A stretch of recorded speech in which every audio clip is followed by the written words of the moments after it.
আমরা যোগ কেন করি? শরীর সুস্থ রাখার জন্য। একটা ওষুধও খাই না, কোনো আধুনিক ডাক্তার কাছে যাই না, তোমাদের মতো অলস জীবন যাপন করি না ঘরে বসে থেকে।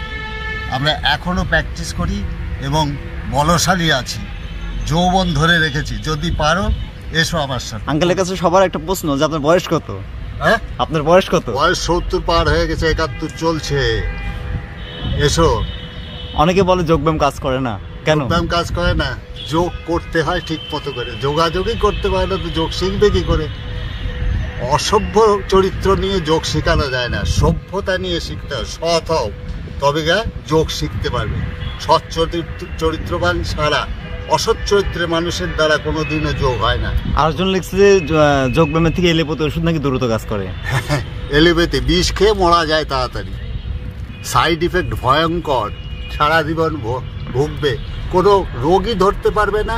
চিকিৎসা করে লাস্টে কী করবে? তোমার ভূতের ভয় তাড়ানোর জন্য ঘুমের বড়ি খায় ঘুমায় রাখবে, শিশুদের মতো, বুঝেছ?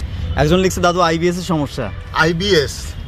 আইবিএস ডিপিএস যা থাকে সব চলে যাবে যোগ ব্যায়ামের মাধ্যমে। যদি পেটের এক্সারসাইজ তুমি প্রত্যেকটা দিন করো, যোগ ব্যায়ামের সেরকম আসে, এবং এমন খাদ্য যোগ করো তোমার রোগ সারবেই।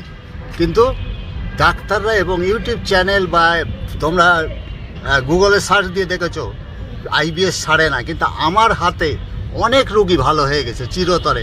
যারা চ্যানেলে আছে তারাই কিন্তু কমেন্ট করবে যে দাদু হ্যাঁ ভালো হয়ে গেছি। অবশ্যই ভালো হয়। আর এই যোগব্যায়ামের মাধ্যমে কি যেটা করছেন এটাকে কি বলে মূলত? এইটা দ্বিপদ সম্প্রসারণ, অর্থাৎ পায়ের শক্তি বৃদ্ধি করার জন্যে।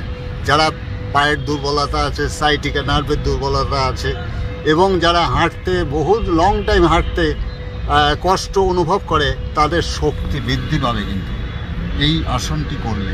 এবং যারা ড্যান্সার, আধুনিক যুগে ড্যান্সার, তাদের খুবই প্রয়োজন। এবং এইটা করলে কোনো ক্ষতি হতে পারে কিনা?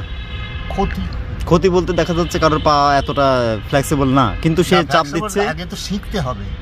একদিনই কি আমি শিখেছি? ঘন্টার পর ঘন্টা প্র্যাকটিস করতে হয়েছে তবে গা। আর দাদুর কাছে চ্যানেলে দেখে দাদু আমি পারি না, আমি চেষ্টা করতে পারি, তা নয়। ঘন্টার পর ঘন্টা প্র্যাকটিস করো ধৈর্য ধরে। ধৈর্যই নাই যার, তার সে সহ্য করতে পারবে না কোনো রকম যোগব্যায়াম করে শিখতে গেলে। যোগব্যায়াম করতে গেলে অশেষ ধৈর্যের দরকার। হিমালয় পর্বতের মতো শক্তিশালী হওয়া যায়, ওই আবেগী মন দিয়ে কিন্তু যোগ শেখা যায় না। হ্যাঁ, ধনির দুলাল কোনোদিনও যোগব্যায়াম শিখতে পারে না। আপনার কাছে একজন লিখছে যে মানসিক শক্তি বৃদ্ধির ক্ষেত্রে কোন যোগটা জরুরি? যে কোনো এক্সারসাইজ দিয়ে শুরু করো জীবনের প্রথমে। তার মানে যে কোনো এক্সারসাইজ মানসিক শক্তি বৃদ্ধি করে। হ্যাঁ, আগে দৌড়াও, ঘরের ভিতরে অলস জীবন যাপন করতে। ভোরবেলা এরকম মাঠ লাগবে, হ্যাঁ এরকম মাঠে দৌড়ানো লাগবে প্রত্যেকদিন। আমরা শোনো, আমি এই গ্রাউন্ডে রাত্রি 2:30-3টের সময় এসে এই গ্রাউন্ডে দৌড়েছি।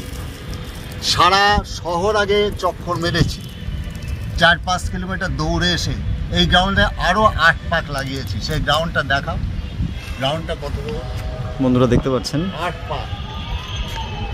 আসলে আঙ্কেল এখনো অনেক অনেক, দাদু বলেন আঙ্কেল বলেন, আমাদের থেকে অনেক অ্যাক্টিভ। আমরা 30-এ যেটা পারছি না, উনি 70-এর পরে সেটা করে দেখাচ্ছে। আসলে এটা আমাদের জন্য একটা শিক্ষা আসলে।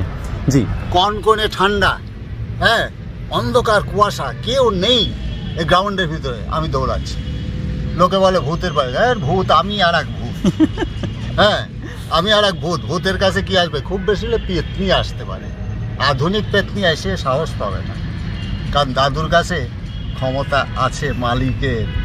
আচ্ছা আঙ্কেল, আপনি তো প্রায় 5 মিনিটের বেশি এরকম ভাবে রয়েছেন, আপনি ব্যথা করতেছে না? আরে ফুটবল খেলতে গিয়ে শোনো, এই পায়ে চোট লেগেছিল, এই হাঁটুর এখানে কিক করেছি, ফ্লাইং কিক, হঠাৎ পড়ে গেলাম, পড়ে গিয়ে এই পা এখানে কি হলো, ফুলে গেল, ব্যাং হয়ে গেল। আমি করলাম এরকমই টান হয়ে বসে রইলাম পুরো 45 মিনিট। তারপর উঠে দাঁড়ালাম, কি হলো, লাস্টে দেখলাম হাঁটুর এখানে ফুলে গেছে। কি করলাম, একটা গেঞ্জি, পাতলা গেঞ্জির ন্যাকড়া, শার্ট, ওইটাতে জড়িয়ে রাখলাম। 3 থেকে 3.5 মাস ওইভাবেই ভুগলাম, কোনো ওষুধ খেলাম না। হেঁটেছি, সাইকেল চালিয়েছি, সব কিছু করেছি, কিন্তু ওষুধের ধারের কাছে যাই নাই। মানে ওষুধ খায় যারা, তারা যেন সুদ করে সুদ দেয় যেন। সর্বশেষ প্রশ্ন আঙ্কেল, জীবন পরিবর্তনের জন্য হ্যাঁ কি করা উচিত? জীবন কোন জীবন পরিবর্তন করবে? মানুষ বলে না যে জীবন পরিবর্তন করুন, জীবন পরিবর্তন কি বোঝায়? লাইফস্টাইল পরিবর্তন। লাইফস্টাইল পরিবর্তন, তুমি যা যেভাবে চলছো তার পরিবর্তন আনা। হয়তো তুমি মাংস ভাত খাও, সেখানে ডাল ভাত খাও, প্রোটিন পাচ্ছ, শাকসবজি খাচ্ছ, বাংলার খাদ্য ডাল ভাত সবজি আর বাংলার ফল যা আছে থাকো। বিদেশি ফল খাওয়ার দরকার নেই। আমার দেশি আপেলের থেকে 4 গুণ শক্তি কি আছে? পেয়ারা। তো পেয়ারা খায় না। জীবনের পরিবর্তন বলতে লাইফস্টাইল পরিবর্তন। লাইফস্টাইল পরিবর্তন। জীবনের পরিবর্তন বলতে লাইফস্টাইল। আমি যা আছি তার থেকে পরিবর্তন করব। তো এটা তো অনেকে করতে চায়, আবার সেই একইটাই করে ফেলে স্বাভাবিকভাবে। 1 মাস 2 মাস না, এখানে 15 দিন 10 দিন 7 দিন করার পরে সে যা ছিল তাই রেখে যায়। ধৈর্যহীন, আগেই বলেছি ধৈর্য হারা হওয়া যাবে না। যা ধরবো তাই মানব। আমি 12 বছর, একটা জিনিস কি, একটা দিন নয় 12টা বছর কিন্তু আমি তেল লবণ মিষ্টি ছাড়া খাবার খেয়েছি। আমার ডকুমেন্ট আছে, আমার মা এখনো বেঁচে আছে। সে তার কাছে গিয়ে প্রশ্ন করলে বোঝা যাবে, হ্যাঁ আপনার ছেলে সত্যি তেল লবণ মিষ্টি ছাড়া খাতে। হ্যাঁ, আমার মা নিজে রান্না করে দিয়েছে তেল লবণ ছাড়া। আমি 12টি বছর বাইরে। তাতে বোঝা গেল যে প্রতিনিয়ত চেষ্টা করতে হবে, হাল ছাড়া যাবে না। হাল ছাড়বো কেন? হাল যেটা ধরেছি ওইটি আমার ঢাল। রাইট। যত যুদ্ধ হোক না কেন। আজকে ভিডিওটি এই পর্যন্তই। ঠিক আছে, ভালো থেকো। সুস্থ থাকার উপায় আছে অনেক।